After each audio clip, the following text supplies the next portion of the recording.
नमस्कार, आप देख रहे हैं द क्रेडिबल न्यूज। मैं हूं शालिनी। देश विदेश से जुड़ी खबरों के इस कार्यक्रम में आज हम सबसे पहले जानेंगे उत्तराखंड सरकार को सुप्रीम कोर्ट ने किस मामले में लगाई फटकार। उसके बाद हम जानेंगे दिल्ली में हिंदू संगठनों ने क्यों किया बांग्लादेश विरोधी प्रदर्शन, इससे भारत बांग्लादेश के रिश्तों पर क्या असर पड़ेगा। उसके बाद हम जानेंगे जर्मनी में राहुल गांधी बीजेपी को लेकर क्या बोले, वहीं राहुल के बयान पर बीजेपी क्या बोली। उसके बाद हम जानेंगे महिलाओं के फोन चलाने पर गांव की पंचायत ने कौन सा तुगलकी फरमान सुनाया।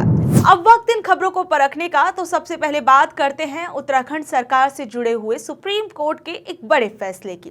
एक तरफ अरावली पहाड़ियों को लेकर सुप्रीम कोर्ट के आदेश पर कई तरह के सवाल उठ रहे हैं, वहीं दूसरी ओर उत्तराखंड में जंगलों की जिस तरह से लूट हुई, उस पर अब सुप्रीम कोर्ट ने केंद्र सरकार की जमकर क्लास लगाई है। अदालत ने साफ शब्दों में कहा कि जब हजारों एकड़ वन भूमि पर कब्जा किया जा रहा था, तब राज्य सरकार और उसके अफसर मूक दर्शक बने बैठे थे, यानी सब कुछ आंखों के सामने होता रहा और सिस्टम ने आंखें मूंदी हुई थी। मुख्य न्यायाधीश सूर्यकांत और जय माल्या बागची की पीठ ने इस मामले को इतना सीरियस माना कि अब उसे सुनो मोटो यानी खुद संज्ञान लेने वाला मामला बना दिया गया। कोर्ट का साफ संकेत है, ये सिर्फ एक जमीन विवाद नहीं बल्कि संगठित तरीके से जंगल हड़पने का खेल है। अदालत ने उत्तराखंड के मुख्य सचिव और प्रधान मुख्य वन संरक्षक को तुरंत जांच समिति बनाने का आदेश दिया है और हर कब्जे की जांच का डिटेल रिपोर्ट बनानी होगी, जो कि सुप्रीम कोर्ट में देनी होगी। तब तक कोर्ट ने सख्त अंतरिम आदेश जारी किए हैं कि अब ना कोई जमीन को बेच सकेगा, ना किसी तीसरे को अधिकार दे सकेगा, ना ही एक ईंट तक रखी जा सकेगी। जो जमीन खाली पड़ी है उस पर वन विभाग और जिला प्रशासन तुरंत कब्जा लेगा। कोर्ट की सबसे तीखी टिप्पणी यही रही कि हमें सबसे ज्यादा हैरानी इस बात पर है कि राज्य सरकार और उसके अधिकारी सब कुछ देखते रहे लेकिन कुछ किया नहीं। यानी सवाल अब सिर्फ कब्जे का नहीं, सरकारी मिलीभगत और घोर लापरवाही का भी है। पूरा मामला करीबन 2867 एकड़ वन भूमि से जुड़ा है। आरोप है कि ये जमीन कभी ऋषिकेश की एक संस्था पशु लोक सेवा समिति को लीज पर दी गई थी। बाद में संस्था ने यह जमीन अपने सदस्यों में बांट दी। फिर संस्था और सदस्यों के बीच विवाद हुआ और एक ऐसा समझौता डिक्री पास हुई जिसे कोर्ट ने पहली नजर में ही संदिग्ध और मिलीभगत वाला मान लिया। हैरानी की बात है कि 1984 में यह जमीन सरकार को वापस सौंप दी गई, यानी कागजों में मामला खत्म हो चुका था। फिर भी कुछ निजी लोगों ने दावा किया कि उन्होंने 2001 के बाद इस जमीन पर कब्जा कर लिया। सवाल यह है कि अगर जमीन सरकार के पास थी तो कब्जा हुआ कैसे, और अगर हुआ तो अफसर क्या कर रहे थे। इस जमीन का इतिहास और भी दिलचस्प है। आजादी के बाद महात्मा गांधी की विदेशी शिष्या मीराबेन को गंगा किनारे ऋषिकेश में यह भूमि दी गई थी। उन्होंने यहाँ पशुलोक आश्रम बनाया और औषधीय वन लगाया और साधना की। बाद में ये जमीन भी सरकार को लौटा दी गई। यानी ये सिर्फ जमीन नहीं, इतिहास और विरासत से जुड़ा हुआ मामला भी है। राज्य बनने के बाद इसी जमीन का कुछ हिस्सा टिहरी बांध में विस्थापित लोगों को भी दिया गया, लेकिन उसके बाद जो हुआ वो जंगल के नाम पर रियल एस्टेट का खेल बनता चला गया। अब सुप्रीम कोर्ट ने साफ कर दिया है कि ये मामला दबेगा नहीं, जांच होगी, जवाबदेही तय होगी और अगर अफसर दोषी पाए गए तो सिर्फ कब्जाधारी नहीं, कुर्सी पर बैठे लोग भी कटघरे में होंगे। जंगल कटते रहे, जमीन बिकती रही और सरकार देखती रही। सब अदालत पूछ रही है, जब जंगल लुट रहा था तब राज्य क्यों सो रहा था।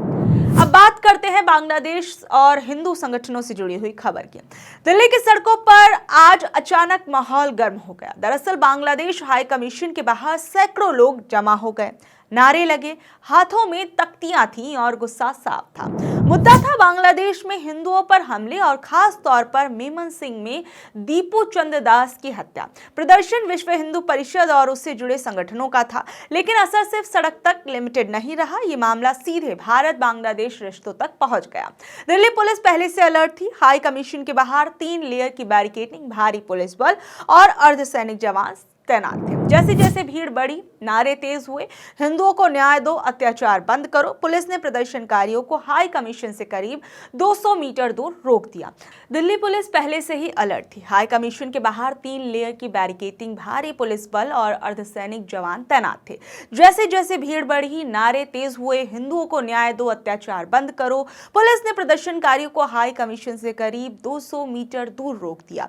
धक्का मुक्की बढ़ी तो लाठीचार्ज हुआ। संगठनों का दावा है कि कई लोग घायल हुए, हालांकि पुलिस ने इसकी आधिकारिक पुष्टि नहीं की। प्रदर्शनकारियों का कहना था कि बांग्लादेश में हिंदुओं को निशाना बनाया जा रहा है, लेकिन दुनिया चुप है। उनका आरोप है कि भारत सरकार को इस मुद्दे पर और सख्त रुख अपनाना चाहिए।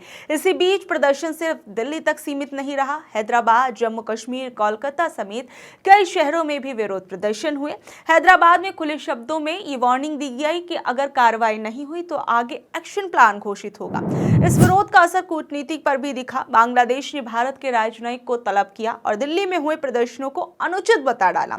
उनका कहना था कि हाई कमीशन के बाहर माहौल डराने वाला था और कर्मचारियों में दहशत फैली। दूसरी तरफ भारत ने भी ढाका को ये संदेश दिया कि अल्पसंख्यकों पर हमलों को हल्के में नहीं लिया जा सकता। बांग्लादेश ने दिल्ली सहित कुछ भारतीय शहरों में वीजा सेवाएं अस्थायी रूप से रोक दी हैं, जबकि भारत ने इसे बढ़ा चढ़ाकर पेश किया गया कदम बताया है। बांग्लादेश के अंदर हालात और उलझे हुए हैं। हालिया हिंसा, नेताओं की मौत और सड़कों पर भारत विरोधी नारों ने माहौल को और संवेदनशील बना दिया है।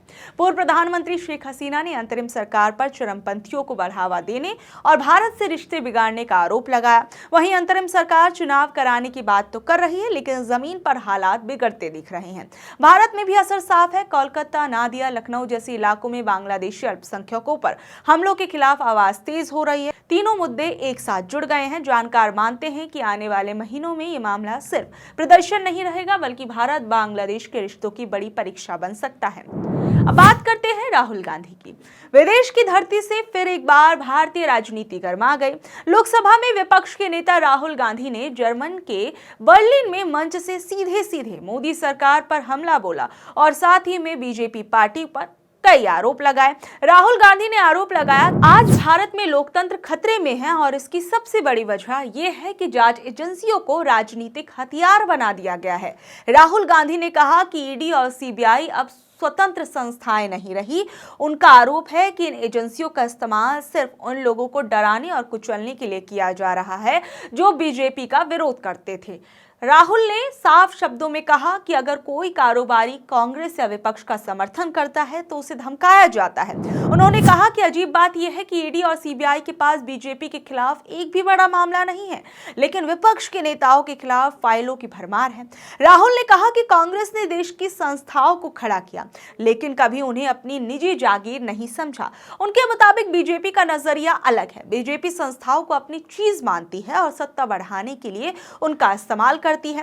राहुल गांधी ने कहा कि आज लड़ाई बीजेपी से नहीं बल्कि उन संस्थाओं को बचाने की है जिन पर बीजेपी ने कब्जा कर लिया है। लोकतंत्र पर हमले की बात करते हुए राहुल ने कहा कि भारत में असहमति को कुचलने की कोशिश हो रही है। उन्होंने दावा किया कि कांग्रेस एक ऐसा मजबूत विपक्षी ढांचा खड़ा करेगी जो इस दबाव का सामना कर सके। उन्होंने एक तरीके से साफ शब्दों में कहा कि हम भारत के लोकतांत्रिक ढांचे को बचाने की लड़ाई लड़ रहे हैं। और इसके बाद राहुल गांधी ने सीधे पीएम नरेंद्र मोदी के आर्थिक मॉडल पर भी हमला बोला। उन्होंने कहा कि मोदी सरकार के पास कोई नया विजन नहीं है। बीजेपी और आरएसएस बस पूर्व प्रधानमंत्री मनमोहन सिंह की नीतियों को आगे बढ़ा रही हैं, वो भी बिना किसी सुधार के। राहुल का दावा है कि मोदी सरकार का आर्थिक मॉडल अब डेड एंड पर पहुंच चुका है और देश को आगे ले जाने में नाकाम साबित हो रहा है। राहुल गांधी ने यह भी माना कि देश में मोदी जी के समर्थक हैं, लेकिन साथ ही उन्होंने कहा कि एक बहुत बड़ी आबादी उनकी विचारधारा और देश के लिए उनके विजन से असहमत है। राहुल के मुताबिक यही विजन देश में सामाजिक तनाव और बंटवारे को बढ़ा रहा है, जो आने वाले समय में खतरनाक साबित हो सकता है। वहीं दूसरी ओर बीजेपी पार्टी के राष्ट्रीय प्रवक्ता प्रदीप भंडारी ने कहा, जो व्यक्ति सच में भारत से प्यार करता है वो देश की छवि विदेश में खराब नहीं करता। उन्होंने आरोप लगाया कि राहुल गांधी विदेशी ताकतों के साथ मिलकर भारत के लोकतंत्र को बदनाम करने की कोशिश कर रहे हैं। प्रदीप भंडारी ने सोशल मीडिया पर लिखा कि राहुल गांधी अपने वैचारिक संरक्षण जॉर्ज सोरोस के साथ मिलकर भारत में अराजकता फैलाना चाहते हैं। उन्होंने यहां तक कह दिया कि कांग्रेस भारत की प्रकृति से नफरत करती है और राहुल की राजनीति का मकसद सिर्फ अस्थिरता पैदा करना है। तो बहरहाल सवाल ये उठता है कि अगर राहुल गांधी कोई देश विरोधी हरकत जो है वो विदेश की धरती पर जाकर कर रहे हैं या देश के अंदर अस्थिरता फैलाना चाहते हैं, तो इसके बीजेपी पार्टी के पास कौन से वो प्रमाण मौजूद हैं। और अगर राहुल गांधी ऐसा कुछ कर रहे हैं तो सरकार बीजेपी की है, सत्ता बीजेपी की है, सब कुछ बीजेपी का है, तो राहुल गांधी पर आखिर फिर कार्रवाई क्यों नहीं की जाती। अब बात करते हैं राजस्थान की। राजस्थान के जालौर जिला में चौधरी समाज के पंचों ने 21 दिसंबर को बैठकर फैसला सुनाया कि 15 से ज्यादा गांव की बहु बेटियां स्मार्टफोन इस्तेमाल नहीं करेंगे, उन्हें सिर्फ कीपैड वाला फोन रखने की इजाजत होगी। जैसे ये महिलाएं इस देश की नागरिक नहीं, किसी की प्राइवेट प्रॉपर्टी हो। ये फरमान भीनमाल और रानीवाड़ा इलाके के गांव पर लागू बताया जा रहा है और इसमें स्कूल कॉलेज में पढ़ने वाली छात्राएं भी शामिल हैं। अब जरा सोचिए, एक तरफ सरकारें कहती हैं बेटी पढ़ाओ बेटी बचाओ, दूसरी तरफ पंचायत के पंच कहते हैं बेटी चुप रहो फोन मत रखो। हाल ही में राजस्थान के मुख्यमंत्री भजनलाल शर्मा ने लखपति दीदी योजना के तहत महिलाओं को टेबलेट बांटे, मंच से आत्मनिर्भर बनने की बात कही, लेकिन जालौर में उसी राजस्थान की बहु बेटियों को डिजिटल दुनिया से काट देने का हुक्म सुना दिया गया। समाज के अध्यक्ष सुजान राम चौधरी कहते हैं कि ये फैसला बच्चों में मोबाइल की लत छुड़ाने के लिए है। सवाल ये है कि अगर लत की चिंता है तो सिर्फ लड़कियों पर पाबंदी क्यों? क्या लड़कों को लत नहीं लगती, या फिर असली डर ये है कि स्मार्टफोन के साथ सोच भी लड़कियों की आजाद हो जाएगी। और सबसे शर्मनाक बात यह है कि ये पंच कैमरे के सामने आने से डर रहे हैं। फैसले खुले मंच से सुनाए जाते हैं लेकिन जवाबदेही से सब भाग जाते हैं। पुलिस कहती है हमें कोई शिकायत नहीं मिली, यानी जब तक कोई लड़की खुद आगे आकर नहीं बोलेगी तब तक ये सामाजिक तानाशाही चलती रहेगी। विडंबना देखिए, इसी चौधरी समाज से सांसद, मंत्री, विधायक निकलते हैं। सत्ता, कानून, संविधान की शपथ लेने वाले लोग उसी समाज से आते हैं जहां महिलाओं के मौलिक अधिकारों पर कुल्हाड़ी चलाई जा रही है। क्या इनमें से कोई सामने आकर बोलेगा कि यह फैसला गलत है, या सब चुप रहेंगे? क्योंकि मामला समाज का अंदरूनी है।